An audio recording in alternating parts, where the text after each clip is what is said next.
I remember calling my mum and saying, like, I need to come home, this is not working.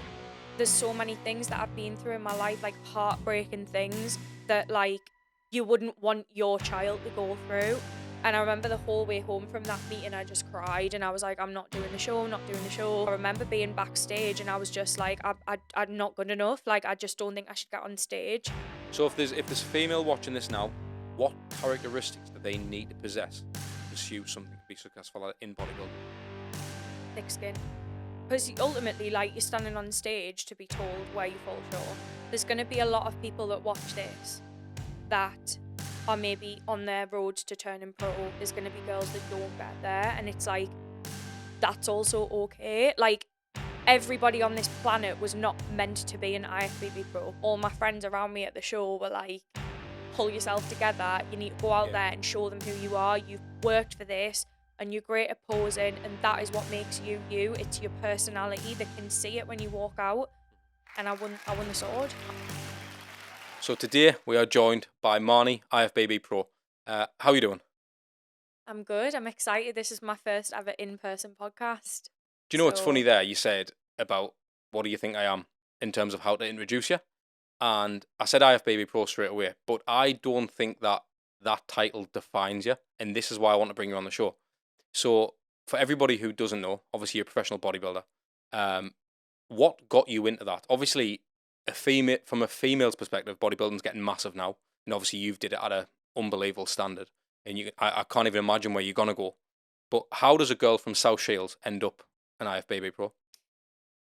Where do I even start? That's such a big question. So how did I get into bodybuilding? Is that what you want to know? So I guess let's go back to when I was 18 years old. So I'm 27 going on 28 now. So that was quite a long time ago, which is crazy. Like, the last 9 years of my life, obviously I've dedicated to the sport. So when I was 18 years old, obviously finished sixth form, finished school, whatever, got my A levels, and in my head, my career path that I wanted to pursue was medicine. So coming from a Middle Eastern background, that was kind of like, encouraged as well by like my parents, like my daughter wants to be a doctor, and I always had like that interest in science and stuff as like a subject. So that's kind of the path that I took with my A levels, biology, chemistry, all of that. I ended up actually moving to London for uni at first. And I wasn't there for very long. I was miserable. I don't know if you ever like lived down south, or you always lived in the northeast. Always lived in the northeast. I was unlucky me. I could have went away at the uni, but I didn't. So going to somewhere like London, it's like a whole other planet on its own, especially central London. Just full of people from all walks of life. I don't think it's a very good student city. And I can say that now because I didn't actually get my degree there, so I'll talk about that in a sec. Right. So moved to London for uni. That just didn't end up working out. I was really miserable there, and that was like, it's probably the first big decision I think that I've made as like a young adult, of walking away from a situation that didn't make me happy, and that was really difficult. Like, when I look back now, even just saying that, I've not really realized that until now when we're talking about it. So I withdrew from my course at uni, came back to my mum and dad, and naturally, you can imagine I was probably just thinking to myself, like, I'm a failure, I've pulled out of my course, what am I going to do? Like, I'd been there, I think, from September to just before Christmas, I came home. Right.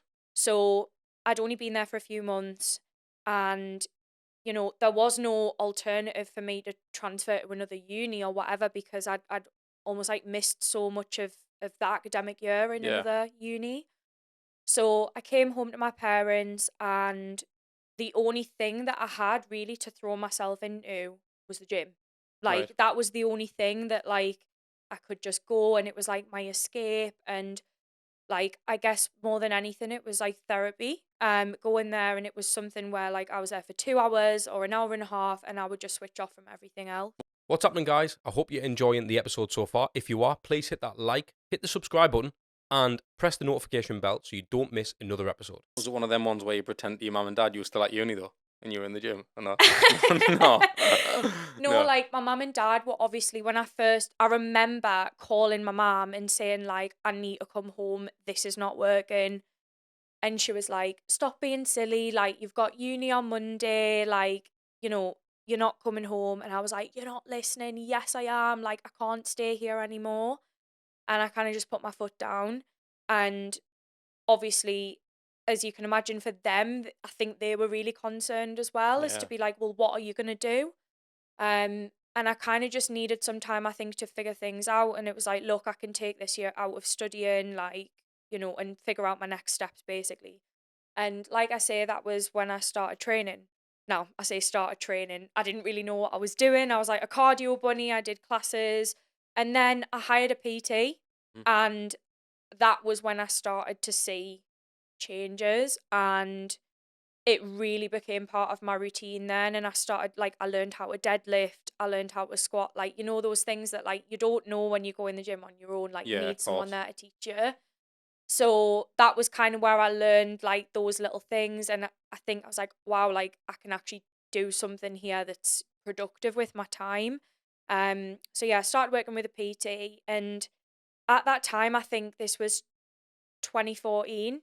So if you think about the era of Instagram and stuff, like none of this was on Instagram like back then.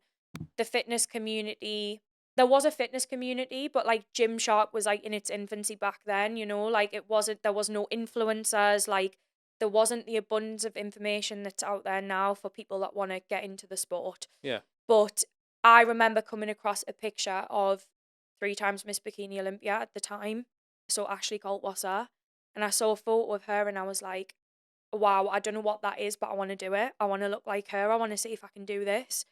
And I didn't know what the IFBB Pro League was. I didn't know what the Olympia was. Like, I didn't know anything. I was literally like such a newbie. What did your mum and dad think you were at that point?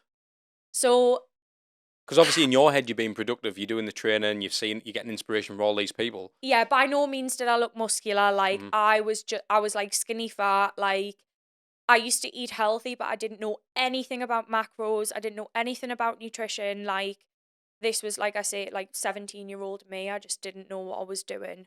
So yeah, basically I saw this photo of Ashley and then I was like, yeah, like I want to do this. And I mentioned this to my PT at the time, who was a man. And he was like, oh, you want to get into bodybuilding? That's amazing. Like, yeah, that would be a great goal to work towards. But it never like went any further. Was he just a regular PT or was he a bodybuilding coach? Yes, no.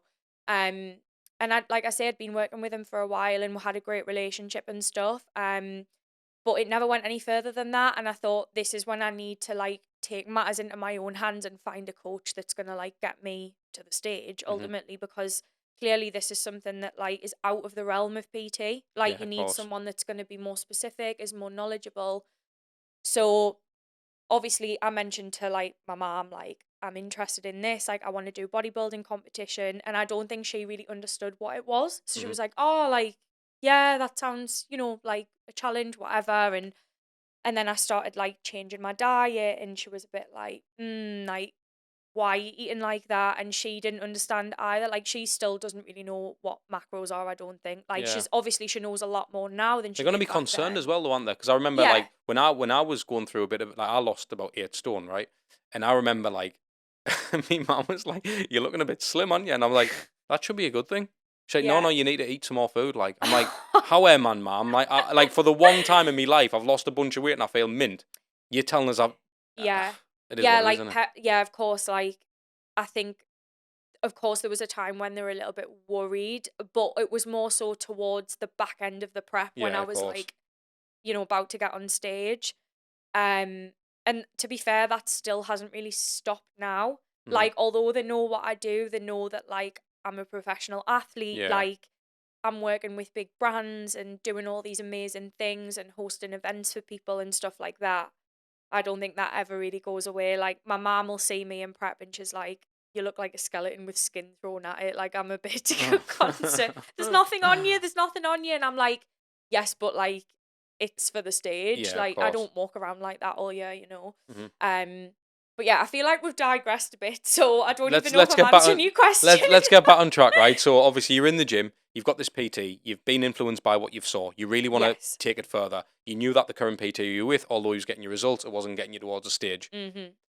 Where do you go from there? You said you want to look for another coach or someone who's more specific. Found a bikini coach online and I started my prep pretty much. So I started with my PT in what I think was November. Like I say, when I came home from uni. So started with the PT in November.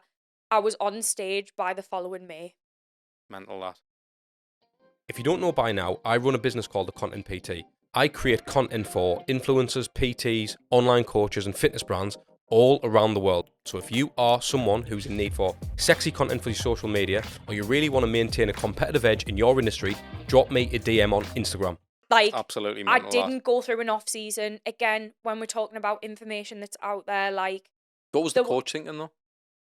Well, again, bikini has evolved so much since then. So like, that was, you could have probably got through by doing that then. Oh, I came third in my first show. Bloody hell. Against 10 girls, I think it was. Didn't know how to pose.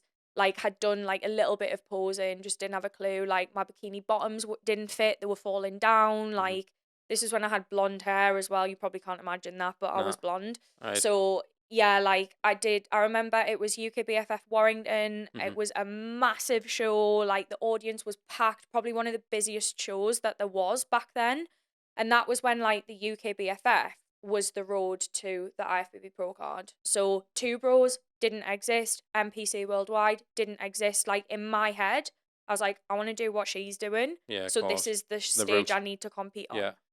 So, like, obviously, people like Ryan Terry, for example, like, he turned pro with the UKBFF. So there's only certain people now, I think, that are, like, in the sport that have been around since those days.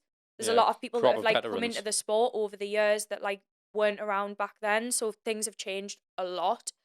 Like I say, especially in bikini division, because it's like now bikini is like the most muscular, the most conditioned. Like, it used to be like the entry level in bodybuilding, like for females. Yeah. But it's now like a 3 to 5 year physique to obtain like a pro worthy physique, I would say, minimum. Obviously it took me longer than that. So what happened after that then?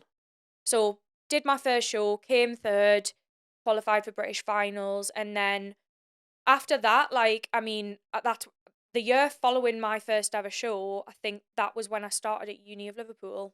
Right. So I had kind of filled that time with bodybuilding, and then I was like, right, I'm ready to go to uni now. Now, one of my best friends actually studied at Uni of Liverpool, so I had been to the campus before, and I knew Liverpool as a city, and yeah, they took me in. So I started studying in Liverpool for my degree in biomedical science.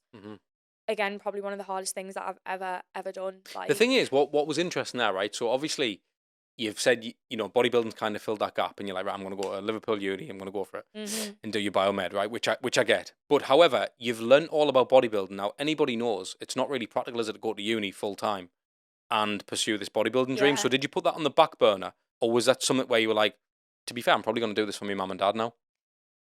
Honestly, going to Liverpool, a lot of it was, I would agree with you, like, wanting to make my mum and dad proud, like, without a doubt. And when they realised what the bodybuilding show was, i.e. like me in a bikini on stage in front of an audience, they were a bit like my dad, like, especially middle-aged. Oh yeah, my dad's one of them as well. I know. Crap. Yeah, like, it was very like, you're an embarrassment, blah blah blah, this and that, whatever.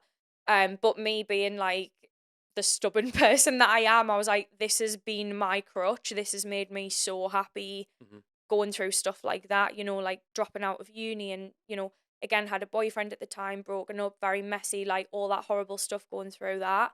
And there's a few other things I went through at the time as well. But I just think, like, I'm so stubborn that I was like, this makes me happy. And again, like, answering your question about like that being on the back burner at uni, it was still very much like in the forefront of my mind when I was studying. Really? Yeah. So were you eating like a bodybuilder as you were going to seminars and lectures? Tracking learned how to track macros, learned about macros, still like following all the athletes in the sport, religiously following bikini division, because I just love bikini division so much, obviously. Like, I'm so passionate about bikini. Yeah. And yeah, like I did a few shows whilst I was at uni. So like I actually did like my first NPC show when I was at uni. That's mad, I that, was isn't it? I think I was in my second year of uni. It was 2019. Yeah. So I did my first show, which was Amateur Olympia in Las Vegas. Mega. And then I did after that, the following year I did my first Two Bros show, which was it was called the Regional Rumble. And the second day of that event was the British Finals. And that was the first ever Two Bros British Finals. How are people at uni taking to you doing this? Like, are you just in your own lane, or there's the bodybuilder?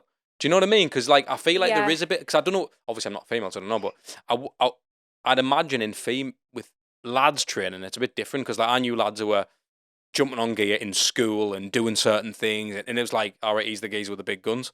Like that was the crack, and but there was no like real focus on I want to be on a state or a world stage, and I want to perform this art in front of everybody else. Something I've been sculpting. With a female, bit of a tangent, but is it hard to be a female in bodybuilding? Like, I don't even mean competitively. I mean in your normal life. 100%. Is it? Yeah. But choose your hard. Yeah, I I get that. think. Like, aye, that's fair. Do you know what I mean? But I think when you're talking about like being at uni and how other people kind of took to that, I think because I had always done it, if you know what I mean. It was like something that I did before I went to uni. Mm-hmm. It was almost like when you're getting to meet people, obviously you meet so many people when you're at university, like people that you're living with, people in social clubs, people on your course, like you're constantly interacting with new people. So did you go out? Yeah, occasionally, but I'll get to that in a second. Yeah. So I would meet people and, like, as like a talking point, I'd be like, oh, like, yeah, I'm a competitive athlete. Like, I have done bodybuilding shows, whatever. And the people find it interesting. They're like, oh my God, like, so wait, what do you eat? Like, how does it work? Like, Yeah. people get curious. And my housemates, it just kind of became the norm. They were Mhm. like, yeah, like, Marnie's always eating, like, she's always got weird things in her fridge, like liquid egg whites. Like, what is that? Like, just, you know what I mean? Like, Yeah, random of course. stuff. Which obviously to us is like perfectly normal, but Yeah. people get used to it. Like Yeah, they're of course. like they'll ask and then that's it. It's just there and it's just part of what you do. But I think actually specifically being at Liverpool Uni, they are so big on sport, like so big. I Yeah. actually had a part-time job at Uni of Liverpool Gym. Mhm. So, there's people there who do rugby, lacrosse, archery, like loads of random sports that you probably think, what is Right, I lacrosse? see. So you fit in really in that respect. I suppose so, yeah, because everyone's kind of got their own quirks and things that they like, whether that's sport related or something else. And I really became quite active in strength and conditioning club. Now, that is probably maybe just underneath rugby, probably the largest club that we have at Liverpool Uni at the time. Right, I see. There's like 250 active members or something in that club, Okay. but largely it was powerlifting. They have a lot of powerlifting meets. Like there's a lot of unis in Liverpool actually, so they're always doing like varsities and stuff like that against other unis and things. It was always powerlifting. And then I got elected as vice president of the club because I came to that and I was like, we have no bodybuilding here, like we need that. And there was a lot of like younger girls because again, like when I did this course, I was going back to uni after not. Do you know what I mean? I didn't go there I at get what you age mean. 18. Aye, yeah. So like I was almost like a bit impressionable, I think, to some of the younger girls as well, like in a good way. Yeah. Being like, this It's more mature, really. this is Yeah. bodybuilding, like it's an amazing sport, like you don't have to do it competitively, but it's a way to train, it gives structure to your life, like all this stuff. So I actually think like it just kind of worked really, really well when I was at uni. Competitively, very, very difficult to balance a full-time degree, especially a subject like biomed, which is just, I still can't believe I even studied that, to be honest. Like, it's probably one of the hardest things I've ever done. I'm fascinated with how you even managed to balance doing a degree I don't and know. like, because I know what you're like now. I know what other like me clients are like. I know how they live. So Yeah. for me, it's like bloody hell, throw something like that in the mix, and you've got no chance. But Yeah. obviously, I would say, and I would never hoy the genetics card in, but clearly, if you're placing third on your first ever show without knowing how to pose against 10 other women, Yeah. that's some going in it, really, without any proper training or commitment to the sport. I think I do think when we talk about bikini division specifically, I've even spoke to men bodybuilders that would say bikini is the hardest division out of all of the divisions in the sport because it is so subjective.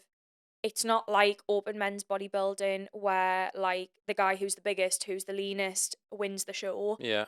That's not the case in bikini. There's so many other things that come into this. Like you said, posing, overall presentation, hair, makeup, tan, jewelry, bikini. Are you wearing the right suit? You know, like all these things. Yeah, of course. If I went on stage with blonde hair, a terrible dodgy tan, and a bright yellow suit, would I win the show? No. Even if I'm the best physique on the stage, I probably wouldn't win because it's just not the right look. It's got to be the full package, hasn't it? Yeah, absolutely, the full package. That's something that I try and teach my clients now. I'm like, these things matter. So I do think that, like, because I've followed the sport this whole time and I've picked up these little bits here and there, like, yes, I've always, like, worked to build my physique and stuff and, like, dieted and done this and that. But I think I've also learned about all the other things that are important as well when it comes to, like, actually turning pro. And you know, ultimately that's why it happened this year, I think. But so how did you say no to the nights out? To be honest, with ease, like. Was it because your goal was so big that you didn't need to? I said no to nights out. I mean, I did go when I was vice president of S&C because it was like an obligation almost. Like all the committee are there. Do you know what I mean? Yeah, you can't not. But that's like we're talking like once a month. Yeah. Like, you know, of course there's always going to be opportunities to like do this, do that, like, you know, go out. Some students go out 5 nights a week. I don't know how they do it, but for me, like, I was there to get my degree, and also like I say, like, for me it just made us feel crap the next day. Like, I couldn't go to the gym. I think that, Marnie, I would say that kind of probably comes from your parents, because if you look at it, right, you were quite rebellious and but quite stubborn, right? So you kind of said, I'm going to do my own thing regardless, and I'm coming home from uni. So you took that commitment. They probably understood you more as a girl, as their daughter, and thought, right, well, actually, which is kind of going to do our own thing anyway. We're probably not happy with the bodybuilding thing right now because we don't know where it's going. As we say, we're hiding skin that skeleton, as you say, right? But at the same time, they're probably looking and thinking, do you know what, actually, when you went back to uni, it's a show of character that, you know, you've got your head screwed on anyway, you want to progress, but then you've still pursued the bodybuilding. So it's almost like, well, actually, we're going to have to give her our props now because she's doing both things. And how do you excel at one? And I bet you now they're buzzing with the fact that you're doing it. I mean, they probably still have the concerns over certain things and diets, and you know, they may look at it as extreme because they're not from that world. But at the same time, they've got to appreciate what you're doing because you've grown a business. And that, like, for me, and that's why I invited you onto the show, because I get it, you're an IFBB Pro.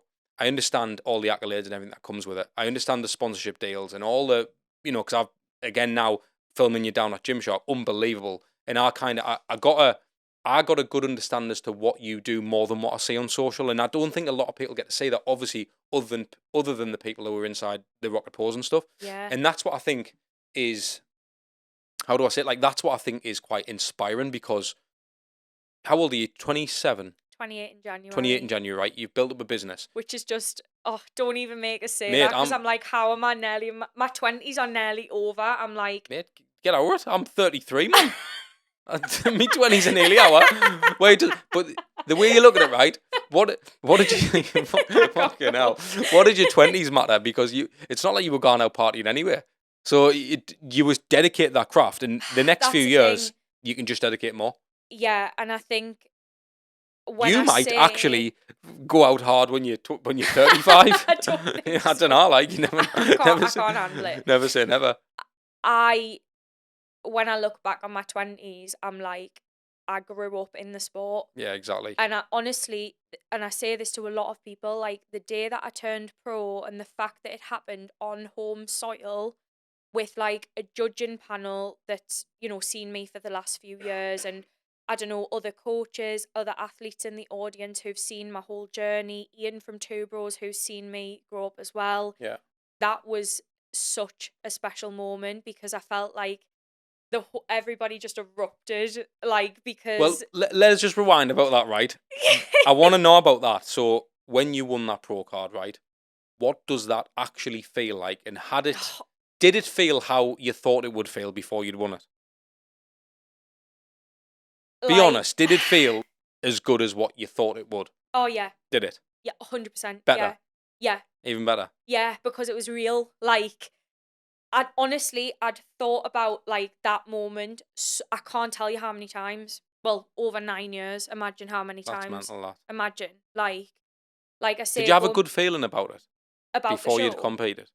Like on that show when you won?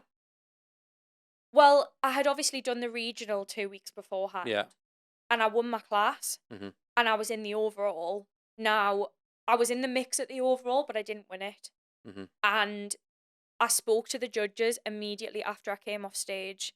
Now, the head judge at that regional show was not the head judge at the pro qualifier, but he was on the panel. Mhm. And he said to me, I want to award you because I know that you are capable of more than this, but I can only judge based on what I see, What I say right in front now. of me. Yeah. And he was like, come in a little bit more, just keep working. You need to make the improvements. And he kind of, it was almost like, we want you to be better and we know you can be better. And honestly, that was all the motivation I needed for those 2 weeks. Yeah, that's it, like, And obviously, I can really only imagine did. how bad you felt, like, in terms of everything, how, you know what I mean? To Like, be honest, like, not winning the regional didn't upset me that much because in 2021, that was when I had my first ever sword. So I right, won okay. and again, totally didn't expect it. I was like in shock. Mhm. I nearly pulled out of that show 2 weeks beforehand because again, it wasn't a great like prep, I guess. Like, I lost my grandparent 4 weeks out. My coach at the time basically said to us at 2 weeks out, I went to see him in person and he was like, you look about 5 weeks out, but we are where we are. Like, and I was just like, are you joking? Like, I'm 10 days out. And I remember the whole way home from that meeting, I just cried and I was like, I'm not doing the show, not doing the show. And then I turned up. And again, on the day of the show, I remember being backstage and I was just like, I'm not good enough. Like, I just don't think I should get on stage. And like, all my friends around me at the show were like, pull yourself together. You need to go out Yeah. there and show them who you are. You've worked for this and you're great at posing. And that is what makes you you. It's your personality. They can see it when you walk out. Mhm. And I won the sword on the day. Unbelievable, that. So I'd had that in 2021 and I Mhm. was like, right, you're good enough of winning a regional sword now. The next thing in your journey is to win your class at a pro qualifier and then to win your pro card. Like, Yeah. that is the stages. And I think people coming into the sport, a lot of them will miss out the stepping stones They'll and the just little look at that card, achievements. won't they, and all They'll the be things like, that come with it. pro card, and forget about all the other achievements that you can have on the way there. And some people will come into the sport and they'll go straight to the top, and that's amazing. But again, something that I say to a lot of people, when you ask me about like how it felt to win the pro card and stuff, best day of my life, that moment, I'll remember it forever. Yeah. But the best thing about all of that was the person that I had to become in order for that to happen. Yeah, exactly. All the things all the hardships I overcame, all the skills that I learned, all the things that I had to do, like, on the way there, Because really. if you'd been in the sport for a year and won that pro card, would have been a different thing altogether. It's not the same. So Like, when you won it, right, and obviously, like, it's mad. It's mad when I you. burst into tears. I can imagine, right? On I didn't actually stage. see it. Was you obviously had it recorded, didn't you? I can't believe it. I Yeah. haven't seen you actually win. It's my viral YouTube I haven't video. seen it. You know, I do apologize. I'll watch it. I'll watch It's got after like this. 28,000 views at the moment. Right, we'll whack it in the description of this, right? So Okay. people can see it. But like for that, right? Because a lot of females, right, or even a lot of lads who are going to watch this and go, bloody hell, I want me pro card. What does it look like when someone does turn pro? Like, what does come with it? Or is it just a personal accolade where you can hide in your Instagram bio, flex a little bit? Or is it more than that? Like, obviously it's going to be personal to you and you've kind of ticked that box, but there's always the next. Because if you're anything like me, which I can clearly tell you are and how you pursue things, like, there's never a stop. Yeah. Which I think is what you need. Hence, leaving uni at London. No, but I'm on to the next thing. I'm not going to leave this to doss around. There's always something else. Well, no matter what that is. So, with you, like, did you feel like, right, okay, I'm going to enjoy this victory? Or did you think, nah, next one? Guess. Next one? Of course it is. I bet you haven't even... So, in 2022, which is the year that I took out, now, obviously, I started my prep at the tail end of 2022 for the start of this year, which is when I turned pro. But in 2022, I was in off-season. Yeah. And I went to watch the Arnold Classic in Ohio as a spectator. And being at that show, I kind of realised that, like, the other pros are just normal people. Yeah. Who have like worked hard. Yeah. And I had a conversation with a few different IFBB bikini pros actually, and I remember one of them said to me like, if I can do this, you can do this. Mental. And I was just like, and I came away from that trip and I was like, it's not as far away as you think. Not in a conceited way, but more so like I felt like one of them before it happened. The if that opposite makes sense. of imposter syndrome. Pretty much, yeah. And again, I don't mean that in a conceited way, because to be qualified for the Arnold Classic is just like, that's the creme de la creme of the sport. Like, that will not come on a plate. Like, you have to earn that. But it made us realise, like, these people are just relentless. Like, they've worked so hard, and that's why they are there. And I know that I have those qualities within me as well. Mm-hmm. So when I went on that trip, I also visited Bev's gym, Bev's powerhouse gym in New York. And obviously that's like the promoter of Steve Weinberger's show as the New York Pro. Mm-hmm. And I went there to train at the gym, and it's amazing. I don't know if you ever seen videos of inside the gym or anything like that. Yeah. Well, I've got a New York Pro vlog as well, have so you you'll really? see the gym on that video. But when you walk in, there's like, the walls are just covered in signed photos of like The Rock and Arnold and people that have trained there, like icons who've trained in this gym. It's amazing. Everybody needs to visit if you get the chance. And when I was there, on the counter at the gym, there was these little poster flyers of the New York Pro 2022.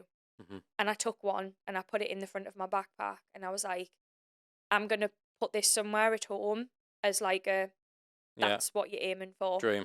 So I basically, you might have seen it, it's actually on like my highlights on my Instagram. I slid this poster underneath the glass on my desk. Right. And I looked at it every single day when I got home. So I'm doing posing clients and I'm doing this, I'm doing that. And when I turned pro, I was like, I'm going to go and do the New York Pro. And like, honestly, it was the most amazing thing ever, because I went back to Bev's gym and I got the same poster, but for the following year of the New York Pro that I actually did this year. Absolutely mental. I know. That, it was like, but when people talk about like manifestation. Oh, he knows about manifestation. What am I like? I am literally, it's all I talk about. I manifested being able to do that show. So the New York Pro, again, you know a bit about bodybuilding, right? It's prestigious. Yeah. It is like, everybody that's someone in bodybuilding will go to that show. Everybody that's someone in bodybuilding will go to the Pittsburgh Pro, which actually they were a week apart. So Pittsburgh was right before New York, and I was like, let's go. So literally 4 weeks later, I stepped on stage at the Pittsburgh Pro. Unbelievable, man. Yeah. Do people recognise you? Because I know about bodybuilding, but I'm not in bodybuilding. So for me, I don't know I understand how niche it is, but how clicky is it? Like, do people recognise you? Like, bodybuilders? Or is it not like that? Is it like they have to come across your Instagram to know, oh, there's Marnie? Do you know what I mean? Like, I think, well, firstly, going to somewhere like Pittsburgh, I was like this big. Yeah. Like. What about UK based? Yeah, in the UK. Yeah. Like, if I'm at the Arnold, or like a UK Arnold, for example, or like Body Power, I've been to Body Power, obviously, when it was around, like, so many times. I would get people coming over to me and saying, oh my God, I follow you. Like, I remember seeing that, actually, because I was at Body Power, I think you with Rain there. Yeah. Was that right? Yeah. And I remember loads of people coming over to you and that, and I was like, just the last out the gym. But obviously to me, because I'm not, but to them, I understand it. But you know what was a point there what you made when you said, when you were sitting in the crowd and people were just normal people and stuff, like, for me, in videography and everything that I do, right, it's funny because the roster of clients I've got is mad, you know, right? It's mental. That's what I mean. Like, I'm just nobody. No, but it's not that. I'm not talking about the podcast. I'm talking about the ContentPT business, right? Okay. So when I first set that up, like, I never knew I'd have the people I have. I've literally, I did the Floyd Mayweather show. Like, I came out of that and I drove home from London and I was like, and I said to me mate, I was like, what do we do now then? Like, there's no point in pursuing boxing because I've did the best ever. So what's the point now? Like, in my mind. But at the same time, it was probably a bad attitude to have. I was coming off this high of doing the job, and you don't really think about the job when you're in the job. And it's, even when we did the shoot with you, Gymshark, like, I'm there, I'm taking it all in, and then I get back and I'm like, fucking hell, I shot this. This is mad. Because you're not thinking about the thing. But what I realise is I've met so many videographers, right? And don't get me wrong, and there's a lot of them that are so much more talented than me. But their roster isn't as boastful, if you like, or then it's not as colourful as what mine is, and that's not because of talent. That's because they put this thing in the way of, well, I'm just a videographer from wherever. Like, how am I going to shoot KSI? Yeah. The way I look at it is, but I'm just a lad from Sunderland, and I've shot Floyd Mayweather. I'm like, mate, like, do you know, like, It's mad. so I definitely don't suffer from imposter syndrome, but sometimes I think, mate, if I can do it, like, and I'm anybody special, like, what's stopping people from doing anything ever? Like, and that's what's mad. Like, obviously, I've been filming for 14 years, and only the last 5 I had success. The last 5, really. Probably the last 4. But 14 years of going down on trains, going to London, going outside of record labels, filming people, meeting people like Ed Sheeran, filming people like Tiny Temper in nightclubs, and Dappy from N-Dubs and all that type of shit. I remember doing all that shit, and my mates used to laugh at me. Like they did. And they were like, what are you doing that for? Because I did it for no money. It was pure free, pure passion. It's all I ever did it for. And then when I first started to get the first paying clients on from a business perspective, I was like, see, it does work.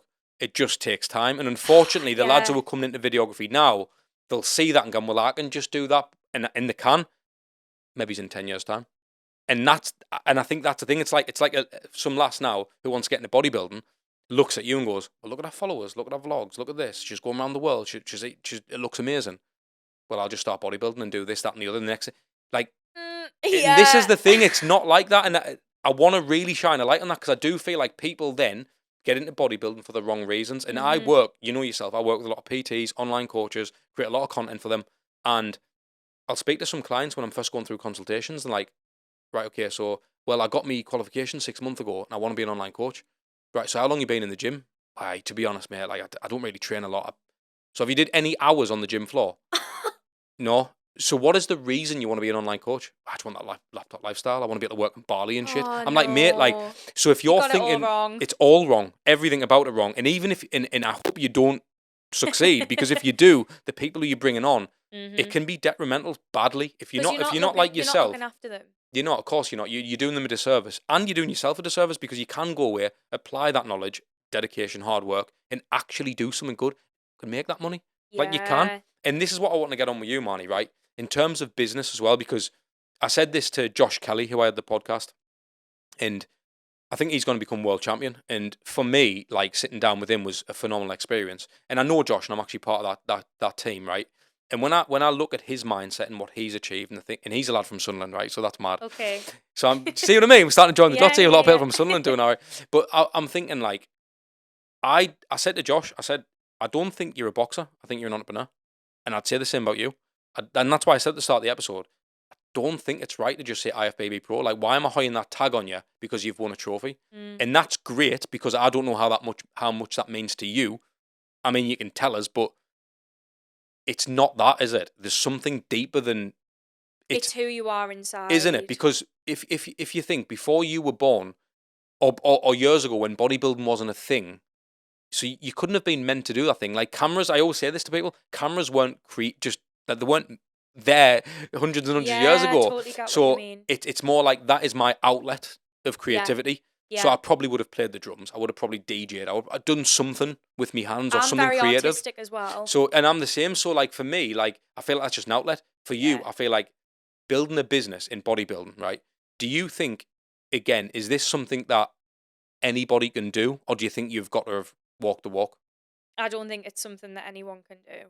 Do you not? And I don't mean that in a conceited way. It's just like, you know, if you were to say, like, do you think anybody could, like, race Formula 1? Like, no. Do you know what I mean? Yeah, of course. Like, I get that. There's so many things that come into this. Like you say, like, running a business in any industry, it's going to require so much from you. Like, but it's very similar to bodybuilding, isn't it? Yeah, and I've actually had this conversation with someone today just about that. Like, for example, with like thinking about my future now, right? Yeah. And setting new goals, because IFBB Pro was my goal for like, or pro worthy physique. I don't want to say IFBB Pro was my goal. It's like I wanted to have a physique that was worthy of achieving that status. But now it's like time for me to move on and set new goals. So obviously I'm looking at things like the Olympia and like growing rocket posing and things like that. And I think like what I've learned in bodybuilding is transferable to all things in life, because in bodybuilding we set goals and we kind of work back from that. So it's like, right, if you want to turn pro, what do you need to do now that's going to allow that to happen in 3 years' time, 2 years' time, 5 years' time, whatever. And again, like for me, obviously now I've set a new goal of like, I want to qualify for Mr. Olympia one day. I want to compete at the Arnold Classic one day, which obviously is invite only. So I'm having to like look, almost like reverse engineer back from that and think, right, what do I need to do now in order for that to happen in 2025, in 2026? It's mind blowing that, it's pure growth mindset, because it literally defines delayed gratification. I think as well, like, it's a bit of an oxymoron in bodybuilding, because we are very much like, tick your daily boxes, like, have you trained, have you eaten your food, Yeah. have you done your steps, have you done your cardio, are you getting 8 hours of sleep? Yeah. And it's all like the here and now, and it's like focus on the 24 hours in front of you. But if you do not think like that, it's like you're kind of going nowhere fast, in my Yeah, of opinion. course. Like, you have to see a long-term vision, I think, and that's how I operate best. I just think like that. But I think with everything that goes on today's day and age, though, that's what I'm saying. So most people pull up their phone, bang, order whatever they want, anytime they want. Yeah. And I feel that because we're in that scenario, it's almost medieval. Like, not medieval, what's the word for it? Like, we're thinking like hunter-gatherers, almost like, I'll put the work in now and I'll catch that thing later. And I feel like that's what you're doing. That's what I'm doing. Though. But it's like, whatever you do in the gym today, you will not see the result tomorrow. Yeah. Or the next day, it's compounding, isn't it? Yeah. And I feel like that's the thing. It's like people don't see that thing. So, but kids today, people come, anyone today, I'm saying kids, like I'm a 50-year-old bloke, but people today who are in this scenario, I feel like they can just pick up these wins. But it's fucking hell, look how long you've pursued for. I think, when we talk about people that might come into the sport and have that immediate success, and that is an incredible achievement, that somebody can almost be gifted enough to have that. But again, what has that experience really taught you? Has it given you anything? Has it provided you with any skills, value, obstacles that you've had to overcome, character building? Like, probably not. Not in the way that, again, I've experienced. I want to ask you, Marnie, about obviously female in bodybuilding.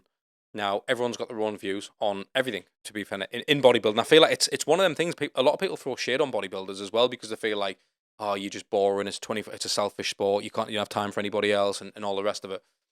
How, for one, would you say, from a bodybuilder's perspective, right, would you say for a female, you have to put a family, if you want your own family, on the back burner if you want to pursue this? Or like, how? Because I'm personally asking you that. I mean, you're 27, 28, right? Oh, don't, because I've been thinking about this. No, already. but it's important I ask you this, because for me, I've got a 2-year-old girl, right? And even me, I was 31 when I had her, and I was thinking, like, actually, like, am I getting a bit old now to be a dad? Like, I was genuinely thinking that. Not like I'm gonna be too old, but I always wanted kids, and now I think I wish I had them when I was younger. I just wish I had them sooner. Yeah. So, but the majority of people I meet who've got kids wish they had them sooner. So I feel like for a female in bodybuilding, when, there's a lot of people who look at the sport and say you get ridiculously low levels of body fat, it's not really the right body to carry a child and all that type of stuff. Obviously, we know about libido, we know about all that type of stuff, and everything that would take to make a child, right? And obviously, when you're in the dog end of prep, you're not in any fit state to do that. Yeah. But when you're pursuing a journey like that, do you have to put that aside and think maybe it's one day, or do you think, actually, do you know what, I do want kids, I need to be in and out of bodybuilding right now, get the most out of it, and that's it? I do think it has to be planned, and I think, again, like, talking about like the future and going to the Olympia, and like, again, I think if I'm going to use myself as an example, right, I'd like to think that I could qualify for the Olympia in 2025, 2026 maybe, obviously, depending on how the season goes and all that stuff. So I'm like, right, we're in 2023 now, so I'm going to be in my 30s by the time that happened. And to be fair, it's funny that we're even talking about this. I don't use Facebook anymore, but when people used to write random status when they were like, I don't know, like teenagers, I actually, before I deleted my account, I actually came across a status that I'd put up saying like, qualify for Mr. Olympia before the age of 30. And like, it's mad because I'm like, that might actually happen. And like, at the time when you like put these things out into the universe, there's part of you that's like, will it happen, won't it happen, I don't know, but like, you hope that it does. The hope kind of keeps you there. But planning for the future and stuff like that, like, I've obviously thought to myself, like, if I want to have a family, which I would love to, when is that going to happen? But I think as a woman, in any industry, it's like, I think there's a lot of different rabbit holes we could go down here of, like, you know, for women who want to have a career and pursue a career but also be a parent at the same time. It's like, does something have to give? I don't know. It's something that I definitely want to plan for in the future, but I feel like my career is only really just starting now, because That's why I asked you the question. I've Yeah, just that's got it. there now, and it's like, I ain't even started yet. That was just like the warm up. Yeah, Like, that's why I asked you though, because I feel like, again, you are gonna inspire a lot of younger people who are in this, and I feel like yeah, I want the whole idea of the podcast is to have these conversations, right? But I want to predominantly give good advice by people who've done it. Do you know what I mean? And you've done, like, there's gonna be hundreds of thousands of girls who do your journey and never achieve what you've achieved already. mm-hmm. You've got, you know what I mean? You got to think of that. So I feel like, and even you're just saying you've just started. So God knows, like, do you know what I mean? Like, and that's why I ask you that question, because I feel like, I think it's important for people to be like, well, actually, do you know what? I'm gonna have to make a lot of sacrifices here. There's going to be a lot of people that watch this that are maybe on their road to turning pro, or they say like that's what they want to achieve. And like you've said, like, there's going to be girls that don't get there, and it's like, that's also okay. Like, everybody on this planet was not meant to be an IFBB pro. Do you know what I mean? Yeah, of course. Everybody on this planet was not meant to compete at the Olympia. Like, That's why there's only a certain amount of swords and all the rest of it. well, yeah, like, we can't, like, it's like me saying that, like, again, as an example, like Formula One. Do you know what I mean? Like, You're it's obsessed with not, Formula One. I don't know, it was just the first thing that came into my head. Right. Because I guess, again, it's a really niche thing. Do you know what I mean? Yeah, of course. So it's like, I do think also it's worth noting, when you're talking about women with families and stuff like that as well, some of the best bikini pros that have ever been in the sport and top 5 at the Olympia, won the Olympia.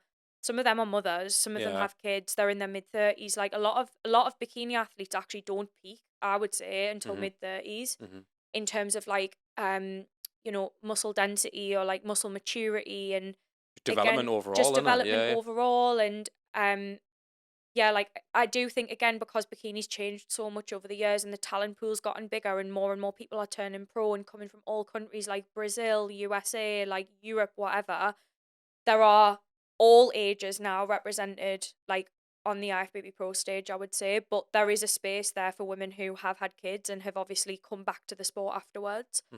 So I am not necessarily too concerned that, like, if I chose to have a family, that I couldn't compete again either. Yeah, of course. That's another Yeah, thing. that's fair enough. But obviously, who knows what the future holds? Like, if you did go down that road, I mean, I know you've obviously got a daughter. Like, you are still able to do what you do, but I think I'm even more. I work more. Like, I'm even more hungry now. that's Like, interesting. I thought that I would never be as hungry as what I was when I Okay. was literally just all work, like stupid days, 7 days a week. And then I had the little one, and I understand now that, like, if something ever was to happen to me, it's for her. Yeah. Okay. Do you know what I mean? So, like, the way I have to look at it is, like, it's go time. Like, while I've got the energy, I've got to put the graft in, because there's going to be a day. Like, I actually said this to someone the other day in the gym, and I said, you know, I was filming. He was like, lads, mate, how long you been filming? I was like, mate, I've been filming for 14 years. You know, I used to film music for 9 years before I started doing the fitness stuff. And I was like, I don't want to be filming when I'm like 50. I was like, it's probably going to look a bit sketchy, innit? Like, if I'm filming when there's like an 18-year-old bodybuilder and I'm like 50 with a big grey beard and that, and I'm like, I'm just like, do I want to be doing that? But at the same time, genuinely, and I mean this, I think I've got the best job in the world, because I love what I do every day. I buzz, honestly, right? I've got the best job in the No, you world, haven't. not you. I actually buzz. I was saying this to me mate on the way here, and I said, I was sending him some voice notes, and I said, do you know what? I genuinely, and I shit you not, right? And I got on my daughter's life, I get excited on a night to go to sleep so I can wake up. Yeah, I know that feeling. Fuck me, like, who does that? And I've worked at Nissan, I've worked at Asda, I've stacked shelves, I've worked at Carrefour, I've worked at all these, I've been a salesman for years, I've did all this type of stuff. And I was good at a lot of the things I did. But I was like, man, imagine what I could do with something I liked. Yeah, it didn't give you that feeling. Didn't, nothing Yeah, did. yeah. I've headed up marketing departments at national corporations, and I've been like, fucking hell, like, the money's good. It's not for money. Don't do this This for is money. exactly why I chose not to pursue that path towards medicine and being a doctor, because on paper, wow, she's a doctor, like she saves lives, like, do you know what I mean? Like, to me, it's like, and again, for me, I've always wanted to help people. That's Yeah, of one thing course. that I knew is that I get so much out of giving something to someone else, like in my job. And I guess, I suppose partially that's why I do what I do now as a posing coach, because But you it's could be like, saving lives now, though. it's Do you know what I instilling mean? Like, yeah, confidence yeah, yeah, yeah. in people that don't have confidence and making people realize that they actually can do something. And it's honestly the best feeling ever.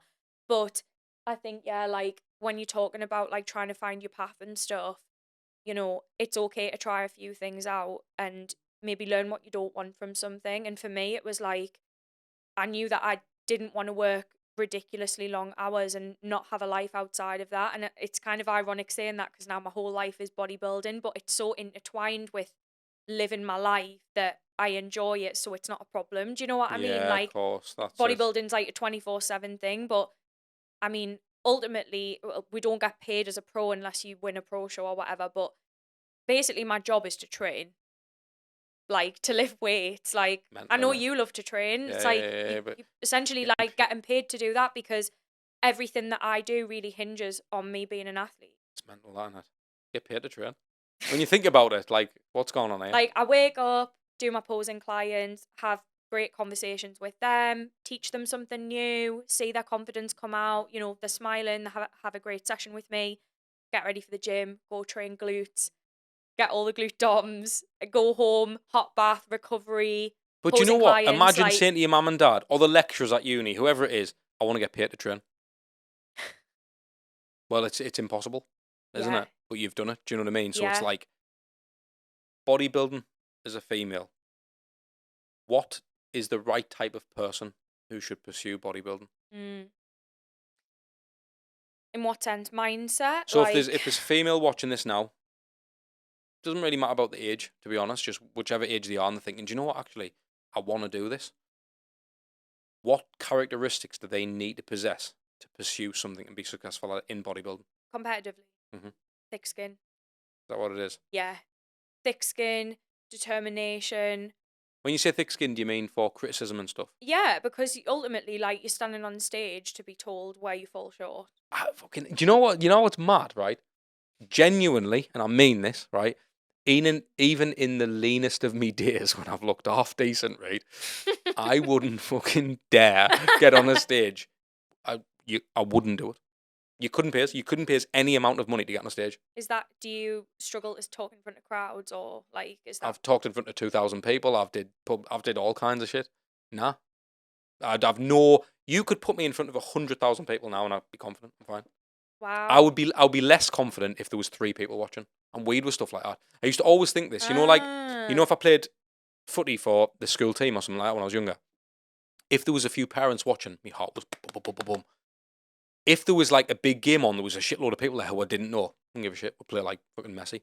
It's funny that you say that because that's kind of like something that I touch on with my posing clients, and I say to them, like, pose in front of your partner, pose in front of a couple of friends at the gym, because that will push you out of your comfort zone, Yeah, and I that wouldn't. will Aye. teach you, you know, to kind of like be comfortable in that sort But I of think, scenario. but I think as well that a lot of like when you're with someone, I think they're not really gonna judge you. Rather, like they're gonna tell you more nice things, and I feel like I don't know if that's good for criticism. Like certainly, what I would do if I run a video past anybody round us, they're like, that's a banger, that's a banger. And I'm like, I'm sick of hearing of it. I want someone to say, shit, mate, the exposure's wrong. Yeah. This is off. That's off the frame. So I need someone to know that's the only way to learn. Yeah. And I feel like the people who I meet in my life, the majority of people who I like to mix with are people who are just higher achievers, generally, because they can look back and say, nah, you need to be, that's a bit shit, that, mate. Like, you need to sort that out, or the audio's fucked, or that's not right. And that's how I learn. And it's like, even now, we're only, in the podcast, we're only like 30 episodes, 35 episodes deep. It's going really well, and we're getting some really, really big guests on. And it's like, the level of production, even watching this, I know that people enjoy because we're not messing around. I mean, you've seen the setup and stuff that we've got, and I feel like a lot of people aren't doing that when they first start out. Yeah. I feel like for me, if I'm going to do something, I want to do it properly. Yeah. Again, getting IFBB pros in, like stuff like that, like it's a buzz for me because I love this shit. Yeah. So definitely. you've got to nail them down, and for me, like a bit like the question I was asking there, like videography's not for everybody, running a business is not for everybody. And having thick skin, it's interesting you say that, because like for me, I feel like I've definitely got thick skin, right? Because like I've been in sales for years as well, so I used to get told to F off all the time. But like for me, this is how my mind is, right? And I don't know where I heard this, but it's fucking brilliant. And this is exactly how my mind is. If it would take the 100th door for you to knock on for someone to say, there's your card, there's your pro card, there's your winner, there's your fucking Gymshark contract, whatever it is, how quick would you knock on 99 and get told to fuck off? I've always been like that, no matter what. I'm not scared of anybody telling me to. I'm not scared. I don't care about people saying no. I don't want to work with you. I don't give a shit. Yeah, definitely. Like, I am quite an emotional person, and like when something happens like that, it does pull on my heartstrings a bit. But I think, like, I've had thick skin all my life because I've always been different. And I think you probably can relate to that as well. Like, Yeah. coming from like a different heritage to other people. Yeah, of course. Like having a name like I do. Yeah. I was picked on at school religiously from a young age, from like age 4. So I've had so many things like that going in my life where I've been different, and I think as well, obviously with like the internet, like that was, you know, kids getting picked on at school. It doesn't just stay there; it's online now as well. Yeah, of course it is. That's the thing, isn't it? So I think like there's so many things that I've been through in my life, like heartbreaking things that like you wouldn't want your child to go through. But Yeah. it is literally like now I see, I'm like, I'm doing what I'm doing now, and I have all of that behind me in the sense of like that's built me to handle more stuff and be more resilient. Like the amount of resilience that I've had, like, and maybe you're the same. I don't know. Yeah, like, 100%. you wouldn't have that skill if you hadn't been through all the crap that you'd been through. This is why I don't give a shit now. Like, because I'm 33, right? And why do I keep saying my age? I don't know. It's weird, isn't it? Like, I'm 33. I'm 33. No, right? So, like, I've kind of had all that. I've kind of had all of it. And, like, me, I was definitely different in my circles and stuff like that when I was growing up. So I think that's, but I wouldn't change any of it, though. Do you know what I mean? Like, I wouldn't, there's not a single thing. Like, even, I remember feeling a certain way at certain times. I'm like, why am I different to that person? Or why is, I literally had the thought the other day about this when I was driving, and I was like, I remember how I'll share it, right? I'll just share it before we end. But I remember when I was younger, and now this is quite sad, isn't it? But I remember sitting on a doorstep at my mate's house when I was about 9-year-old, right? We're all playing footy in the park, and I remember we're all getting picked for teams. And I remember I was just sitting on the doorstep of the thing, put my boots on, and I had this thought, and it's never left us. I went, "Why am I brown and everyone else is white?" Oh my God. Legit, not legit. And I was like, "Isn't that weird? Like, isn't that like?" I don't know if I was bothered by it, but I was like, well, your dad doesn't look like my dad. Why? It's weird. Like, my dad talks with a funny accent. Yours doesn't. Like, I remember all that stuff. And, like, for me, as I got older, now I'm just like, and that's why I don't give a shit. Like, and that's why I am how I am. And I feel like with what you're doing, you're literally taking all the shit you'll have experienced. But not only are you doing what I do, you're fucking going on stage. That's like the biggest fuck off, innit? Do you know what I mean? That's the thing. Like, it's unbelievable, man. But yes, so for anybody who has been watching the podcast, obviously is thinking about getting into bodybuilding, who wants to potentially pursue it competitively, or they would like to get coached by you, where do they find you, and what will they get from you? So Instagram is probably like my main platform, but I am trying to get better at YouTube. So please go subscribe to my channel. We'll put the links in. We'll put the links in for you. So yeah, Instagram is just Marnie Fit. And then also if you want to have a look at what my amazing team of posing clients do, then just go to Rocket Posing. Rocketposing.com is the website, but we do have a team Instagram page as well. And we are going to be taking on a new coach very, very soon as well, a new posing coach. So we are expanding, which is really exciting, and that's like a big leap for me as well, because Rocket is obviously my baby, and I want to make sure everyone gets looked after. So yeah, basically we just cover everything on there: posing, presentation, mindset, confidence, and it's just the most amazing community, and it's something that I wish I had when I first started out in the sport, which is ultimately why I created Rocket. So yeah. Unbelievable, Marnie. Thank you so much for coming on the show. Thanks for having Cheers, me. legend. Thank you.